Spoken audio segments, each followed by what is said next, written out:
Bonjour, je suis le Dr Madani, vous êtes sur le canal Aloha Santé, la chaîne qui veut du bien à votre santé. Alors aujourd'hui, je vais vous parler de la déchirure musculaire. Qui n'a pas eu, au moins une fois, la désagréable expérience de se blesser en faisant du sport? Le grand classique, c'est un échauffement trop léger ou négligé. Et à la première accélération soutenue, bing, la douleur vive au sein d'une masse musculaire. Alors dans la très grande majorité des cas, ce sont les muscles des membres inférieurs qui seront concernés. Et j'ai remarqué lors de mes consultations que souvent le fait d'avoir une blessure au niveau des membres inférieurs, et particulièrement au niveau des mollets d'ailleurs, ça faisait naître une sorte d'angoisse sur l'origine de la douleur. Lésions musculaires, phlébites, sciatiques. Donc le but aujourd'hui, tout simplement, ça va être de reconnaître les douleurs en rapport avec une déchirure musculaire. Ça correspond à quoi une déchirure musculaire? Eh bien, en vérité, il y a plusieurs types de déchirures musculaires, mais je ne vais vous parler aujourd'hui que de la forme la plus fréquente, la déchirure musculaire intrinsèque, qui correspond en fait à des lésions musculaires internes suite à un étirement des fibres au-delà de leur capacité élastique. Alors parfois, vous pouvez avoir des signes avant-coureurs de la déchirure musculaire lors des séances précédentes, comme une petite tension musculaire, une petite douleur, un petit inconfort dans une localisation bien définie du muscle. Et puis, souvent, le sportif confirmé va décider de passer outre ces signes d'alerte, ne pas les écouter et finalement, c'est la blessure qui arrive.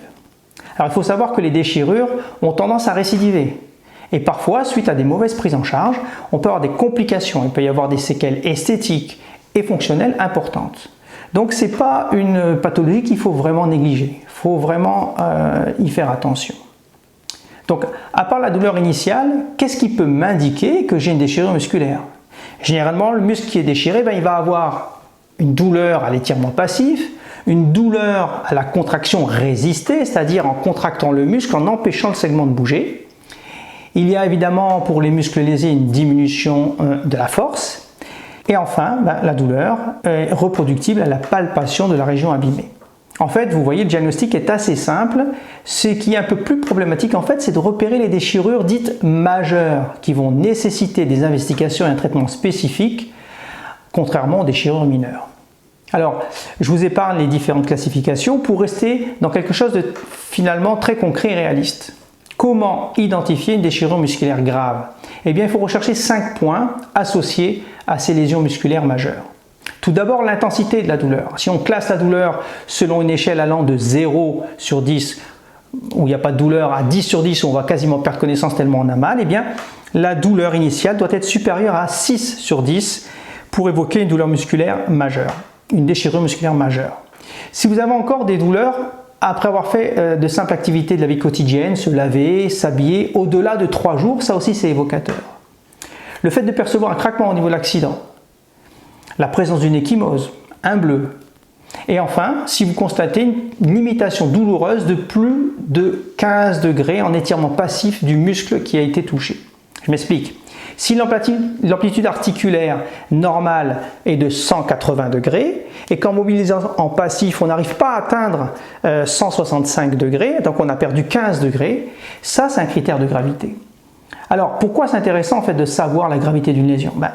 Ça permet de prédire d'emblée la durée de l'arrêt sportif et cela motive à réaliser parfois des examens d'imagerie. Pour une déchirure musculaire majeure, la reprise d'activité sportive ne sera pas avant 40 jours, ça c'est sûr, et le retour aux activités sportives complètes est prévisible aux alentours des 2 mois après l'accident. Alors que pour les lésions mineures, ce n'est pas du tout la même chose. Le retour à l'activité physique il sera bien sûr avant 40 jours. On pourra autoriser un jogging 2 semaines après l'accident et une reprise du sport complet généralement à 3 semaines. Vous voyez, ce n'est pas du tout la même chose. Bien sûr, ça va varier de la localisation de la déchirure, des individus, mais quand même ça donne une bonne indication aux sportifs, en tout cas, souvent désireux de reprendre une action rapidement. En termes d'investigation, l'échographie est un très bon outil qui doit être fait devant toute déchirure musculaire majeure. Ça va permettre de localiser le site qui a été touché, de vérifier l'étendue des dégâts, éventuellement de réaliser des gestes comme des ponctions d'hématomes qui auront pour effet d'accélérer la cicatrisation. Enfin, ça va permettre de mettre en évidence des complications éventuelles.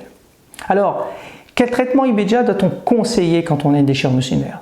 Est-ce qu'il y a une diète qui favorise la récupération musculaire plus rapide? Eh bien ça, vous le saurez très bientôt. Je vous remercie. Bye bye.